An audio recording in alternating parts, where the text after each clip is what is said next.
안녕하세요. 프로토 소설가입니다. 승무패 40일 차죠. 8회차 분석, 이기도 하고, 개인적인, 이야기도 할 겸 해가지고, 켰습니다. 뭐, 2부라면 2부일 수 있고요. 2부 한 경기만 볼 거예요. 집중적으로. 구독과 좋아요, 알람 설정 해주시면 이런 자세한 정보들을 잘 보실 수 있습니다. 제가 오늘 할 이야기는요, 이것도 아니고 이것도 아닙니다. 제가 그 이적 시장에 대한 혼란을 드린 것도 죄송하고 해가지고 만든 건데요. 이적 시장 이야기는 따로 계속 방송을 만드는 게 아니라 그 커뮤니티에 계속 올릴 거니까요. 커뮤니티 봐주시고요. 글로 봐주시고요. 오늘은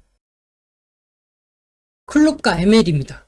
클롭과 ML에 대해서 이야기할 거고요. 요번에 클롭과 ML이가 또 만나잖아요. 이 두 사람의 만남이 참 재밌어요. 이 두 사람의 만남이 참 재밌거든요. 거기에 대해서 이제 분석을 해보도록 하겠습니다.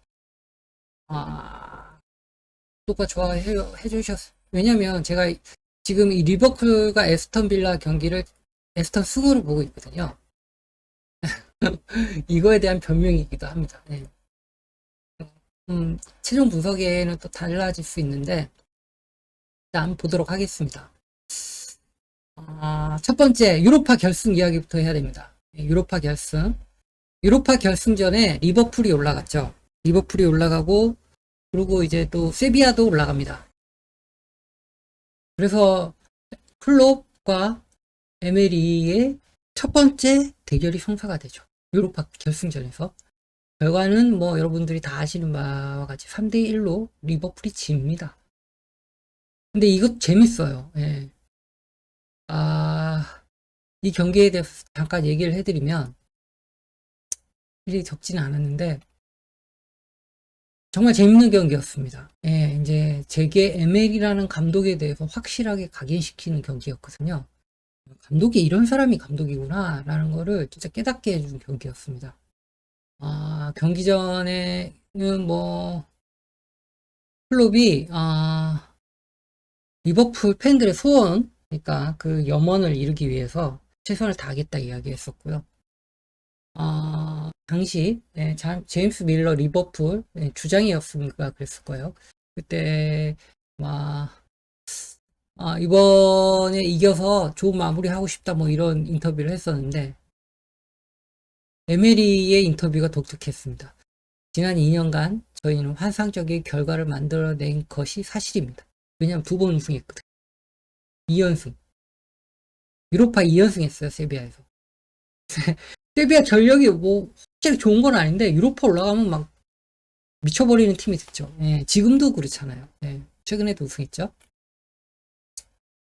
당시 이때 코케가 세비야에 있었는데 코케가 하는 말이 코케가 여기서 2번 우승했거든요.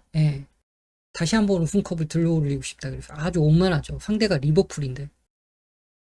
그때 그런 식으로 하고 넘어갔는데 이제 재밌었습니다. 당시 뭐 리버풀은 유명하니까 넘어가고요. 당시 세비야의 선발 포메이션이 4-2-3-1이었을 거예요. 가메이로가 원톱으로 올라가 있고요. 바네가가 그 바로 밑에 위치하고 포케와 비톨로가 좌우에 있었던 보여주고 있나? 보여주고 있구나. 이런 거였는데 재밌는 게 뭐냐면요. 전반전은 처음에는 둘 다 라인을 내리고요. 탐색을 했어요. 그런데 어느 정도 탐색이 끝나자마자 이제 리버풀의 파상 공세가 시작했죠. 피르미노가 돌파하고 막 장난 아니었습니다. 그러다가 결국에는 스터리지가 전반에 득점을 성공시킵니다. 진짜 멋진 슈팅, 아웃프론트 슈팅으로 득점을 했는데요, 그때. 지금 하는 얘기는 제 노트에 있는 거를 읽어드리는 겁니다. 그때 이후로 이제 완벽하게 이제 분위기를 이제 리버풀이 장악하면서 세비야가 이제 쳐맞고 리버풀이 때리기 시작했습니다. 해가지고 막 박스 안에서 막 박스 안에 들어가 막 헤딩슛도 막 하고 막 했는데 어떻게 저렇게 세비야가 잘 막아냈어요. 그래가지고 막 그때 뭐 당시 막 신의 수 논란도 있었거든요. 약간 그래가지고 결국 전반전 1대 0으로 마칩니다. 와 진짜 세비야 팬들은 암울했고 리버풀 팬들은 드디어 우승컵 하나 들어올린다고 생각했었는데 후반전에 극적인 변화가 일어나. 전반전에는 제가 간단하게 쓰는 겁니다. 전반전에는 와, 리버풀이 이 게임을 잡았다 생각했는데 후반전에 이제 세비야가 전혀 다른 전술을 가지고 나오는 거예요. 결승전인데.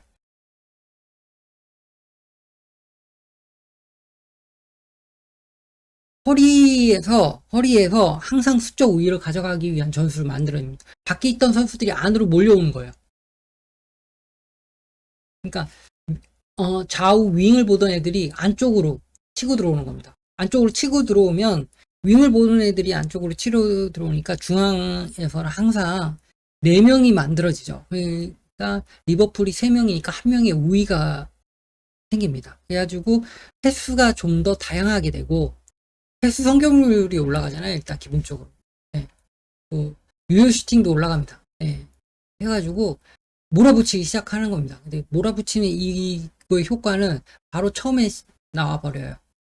후반전 시작하자마자 동점골을 가메이로가 만들어버리거든요. 시작하자마자 만들어서 시작하자마자. 네. 후반 시작하자마자 만들고 난 다음에 그때부터는 세비야가 몰아붙이기 시작합니다. 왜냐면 지금 리버풀은 좌우 선수들의 그게 안 맞았어요. 좌우 선수들의 그게 안 맞았거든요. 그 균형이 안 맞았거든요. 그래가지고 한쪽이 좀 뭐라 그럴까? 약하다 그럴까? 그런 게 있었습니다. 그래가지고 그 약한 부분 쪽으로 선수들을 몰아가지고 비대칭 433을 만듭니다. 비대칭 433을 만들어요. 4-2-3-1인데 4-3-3을 만들어요. 그리고 공격 시에는 무조건 좌우 중에 한 윙백이라 그래야 되나? 아니지. 갑자기 풀백 하나가 올라가가지고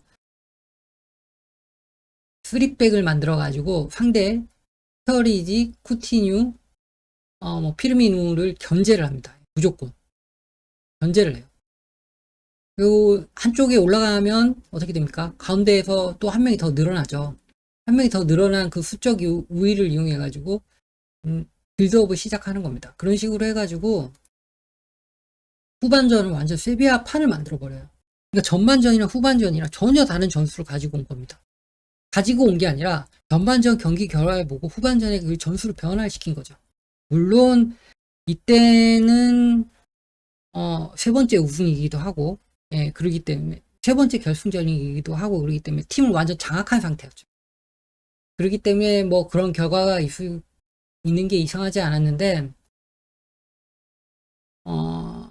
그래도 상대가 리버풀이라는 걸 생각하면 세비야가 리버풀을 이긴 걸 그것도 역전승으로 전반전에 선제골 내주고 후반전에 들어가지고 역전한 걸 생각하면 놀라운 결과였습니다. 사람들의 그 뭐라 그러지 예상을 벗어난 결과였죠. 그게 첫 번째 맞대결입니다. 첫 번째 맞대결. 이때 클롭은 에멜이라는 감독을 기억하게 됐을 거예요. 그래서 지금까지 얘기를 요약해보면요. 이 경기에서 리버풀의 문제점을 지적하면요. 너무 오른쪽으로 편중된 공격을 했다는 겁니다. 플라인이 컨디션이 좋았고 왼쪽에 모레노가 나빴던 이유로 리버풀 지속적으로 오른쪽을 노리자 전반전을 마치고 오른쪽을 두텁게 하면서 반대쪽 빈공간으로 빌드업하는 전술을 만들어 온 겁니다. 뭐 클럽도 뭐 물론 눈치챘지만 벤치에 그거를 방어해줄 선수가 없었죠. 그게 문제였습니다. 그것까지 보고 만든 전술이에요, 이게. 하프타임, 전반전에 교체하지 않고 꾸준히 버티고 있다가 하프타임에 교체를 해가지고 상대방이 대응할 시간을 주지 않은 겁니다. 또 상대가 이기고 있으니까, 방심한 면도 있겠죠. 그래가지고 감독이 이런 역할을 하는 거예요. 예. 축구에서는 흐름을 바꿀 수 있는 거는 선수보단 감독입니다. 그러고 난 다음에 이제 두 번째 맞대결이 시작됩니다. 두 번째는 얼마 전에 있었죠. 2022년 4월 28일 바로 챔피언스리그 4강전. 비아레알을 다시 한번 유로파리그 우승시키고 난 다음에 챔피언스리그로 비아레알을 끌고 온 에메리는요. 챔스 4강까지 올라가가지고 4강전에서 드디어 다시 리버풀을 만납니다. 비아레알을 이끌고 만나는데 클롭과 재대결이죠. 이때는 이제 1차전에는 집니다. 1차전에는 지는데 1차전에는 지는데 문제는 2차전이에요. 2차전. 2차전에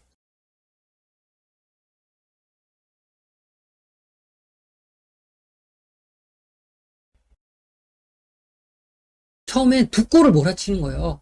비아레알이 전술 준비해 온 거죠. 예. 처음에 두 골을 몰아쳐가지고 득점 스코어를 2대2로 동률을 만들어 놓습니다. 이제 한 골을 더 넣은 팀이 이기는 거죠. 한 골을 더 넣는 팀이 이기는 건데 그때 이제 비아레알이 어떤 전술을 썼냐면 4-4-2를 가지고 나왔거든요. 4-4-2를 가지고 나와가지고 항상 중원을 두텁게 하면서 좌우 윙을 최대한 올려가지고 상당히 다이나믹한 공격을 했습니다. 이때 리버풀이 그때 4-3-3이었는데 당시 조타랑 마네가 살라와 조타, 마네 중에 살라와 마네가 제대로 된 활약을 하지 않았으면 그 경기는 그대로 넘어갈 뻔했어요. 근데 두 골을 쳐맞고 난 다음에 리버풀이 정신을 차리죠, 클럽이. 솔직히 전력적으로는 리버풀이 압도적이거든요. 비아레알은 그 얇은 스쿼드로 리그에다가 지금 챔피언스리그 4강까지 올라오면서 완전 누더기 상태가 된 상태로 올라온 건데 그래도 해가지고 지금 여기를 이렇게 만든 겁니다. 해가지고 너무 길어지니까 짧게 할게요. 네. 해가지고 결국에는 이 경기는 이제 다시 정신 차린 리버풀이 몰아붙이면서 결과적으로는 3대2로 후반전에 똑같은 방법을 썼습니다. 똑같은 방법. 이제 리버풀의 클롭이 후반전에 전술 변화를 하프타임 때 가져가요. 그리고 이제 선수 교체 등을 해가지고 전술을 바꾸죠. 바꿔가지고 이제 와가지고 이제 한 방 먹입니다. 이제 옛날에 당했던 거 그대로 갚아준 거죠. 예. 상대가 대응할 시간을 주지 않고 해가지고 후반전에 지리하게 끌다가 60분부터 시작해가지고 몰아붙여가지고 게임을 끝냅니다. 예. 당시 진짜 선수층은 리버풀이 압도적이죠. 그때 94골에 24실점하는 어마어마한 팀이었습니다. 1점 차이로 그때 아마 그 우승을 놓쳤는데 당시 세비야가 아니지. 감사합니다.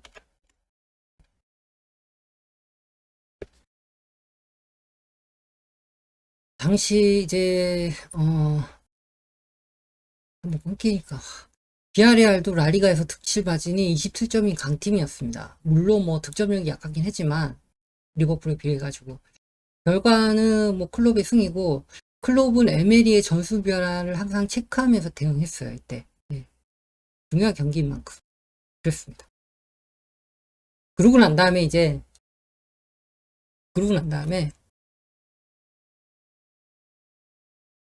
또 한 번 이제부터 이제 새로운 맞대결이 있습니다. 리그 경기에서 붙죠. 그동안 이제 유로파랑 챔스에서 만났는데 이제 리그에서 만납니다. 프리미어리그. 에메리가 프리미어리그로 넘어오면서 성사되죠. 리버풀도 이때는 말도 아니었지만 에메리는 아스톤 빌라의 강등을 막기에 투입된 구원투수였거든요. 당시 강등권이었어요. 전술적으로 뭘 할 수 있는 상황도 아니었고 결과는 그렇죠. 근데 나름 인상적인 경기였습니다. 이 경기.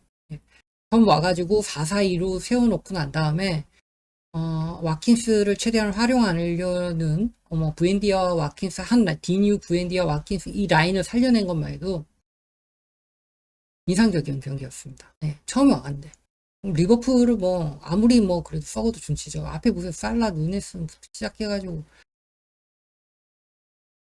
그렇잖아요. 네. 근데 문제는 최근에 벌어진 2차전 마지막 대결은요 5월에 벌어진 단두대 매치였어요. 네. 이때 리버풀은 챔피언스 리그를 노리고 있었고요.